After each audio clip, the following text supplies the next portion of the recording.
আর কয়েক সেকেন্ড হলেই ভয়াবহ বিপর্যয়। ক্যামেরায় ধরা পড়ল অবিশ্বাস্য সেই মুহূর্ত।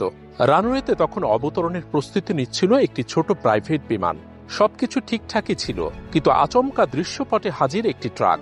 মুহূর্তের অসতর্কতা আর কয়েক সেকেন্ডের ব্যবধানে ঘটে গেল এক রুদ্ধশ্বাস কাণ্ড। ভাইরাল হওয়া ভিডিও ফুটেজে দেখা যায়, বিমানটি যখন রানওয়েতে চাকা ছোঁয়ানোর অপেক্ষায়, ঠিক তখনই এর ডানার সামনে চলে আসে একটি পণ্যবাহী ট্রাক। চালক ব্রেক চিপে ধরার আগেই বিমানের একটি অংশ ট্রাকের উপর আছড়ে পড়ে। ঘটনাটি সামাজিক যোগাযোগ মাধ্যমে আসার পর থেকে রীতিমতো ভাইরাল।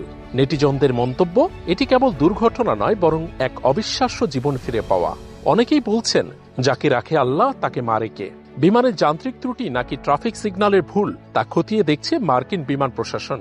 তবে আপাতত বড় ধরনের প্রাণহানি এড়ানো গেছে, এটাই স্বস্তির খবর।